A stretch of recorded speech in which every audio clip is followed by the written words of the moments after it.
Yo, yo, yo! What's up, what's up? Good morning! Andito na naman si Kuya G at meron kaming lakad ni Ate Milan. Pupunta kasi kami ngayon sa Las Piñas. Tara, samahan nyo kami. Let's go! Dito nga pala kami nagstay sa Taguig, dito malapit sa BGC. Ang pangalan ng hotel na to ay iHotel. Dito din kami dati nagstay. Nung last na punta namin dito, nung bakasyon. Maganda kasi dito, hindi masyado mahal yung bayad. At saka maraming kainan paglabas mo. At walking distance lang din dito. Lahat ng pwede mong puntahan doon sa BGC, lalo na yung Uptown Mall. At isa pa sa maganda dito ay wala kang babayaran na parking fee kung may dala kang motor o sasakyan. Sa iba kasi na napupuntahan namin, lahat yun ay may bayad. Sa kanila, libre lang. O diba? Sa next vlog natin ay pwede nating i-feature yung hotel nila. Kasi maganda talaga dito at recommended ko to para sa mga katulad ko na hindi masyadong malaki yung budget at gustong maka-experience ng city life dito sa Taguig. Bukas na pala ang pre-oral defense namin. Kaya ngayon, pupunta muna tayo sa Las Piñas para makita at malaman kung paano pumunta doon. Hindi pa kasi ako nakakapunta sa Las Piñas. Kaya first time din namin magta-travel papunta doon. Andito na naman tayo ngayon. Nakikipagsabalaran kasabayan yung mga maraming sasakyan. Nakikita nyo pala ay dito yan sa BGC. Ang tawag dyan ay market.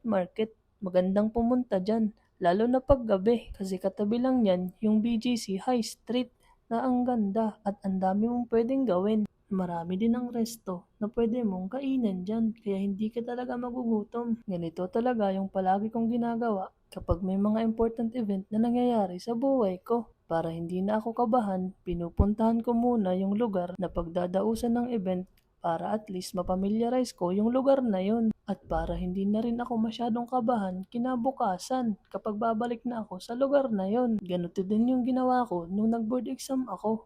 Pinuntahan ko muna yung Philippine Normal University dito sa Maynila a day before ako mag-exam para naman hindi na ako kabahan at alam ko na yung lugar kinabukasan kapag oras na ng exam. Kaya let's go, gawin din natin yun. Si Ate Milan, gusto niya daw palagi siyang kasama sa vlog.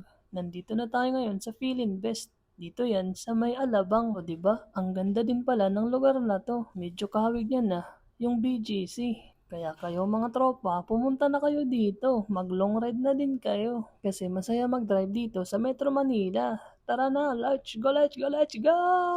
Sayang naman yung motor mo. Huwag mo yang i-stock sa garahe mo. Ano yan, pan-display? Long ride mo yan, pre. Huwag ka nang matakot.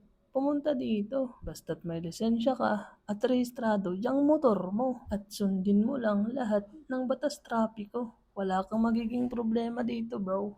O na. Kaya na ano man niya ka na mo sa problema. Yan na kalanganis ito nakaputsan manibila. Kanina ka pa nga ni, sige imod sa cellphone. Niyan, kaya wari ka man cellphone holder. An angay igsugad sa kanra, pumarok sira sa cellphone holder, dere parehas sa nakakadi kalas, hindi ka kompleto gamit. Uni na, ma-exit na, kaya na ngayon. Hala, sige, pag malapalit na kang cellphone holder, back to you, Kuya J, back to you. Pag yo naman doon. Yo, what's up? Nandito ngayon tayo sa Las Piñas, dito sa PIC, dahil magkakaroon kami bukas ng pre-oral defense. Tara, samahan niyo ako. Let's go!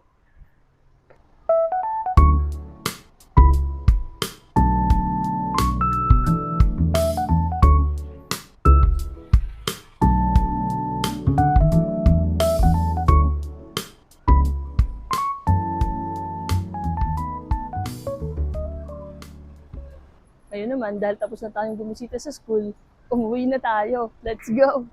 At ngayon nga, andito na tayo ngayon pa uwi. At todo video nga dyan si Ate Milan.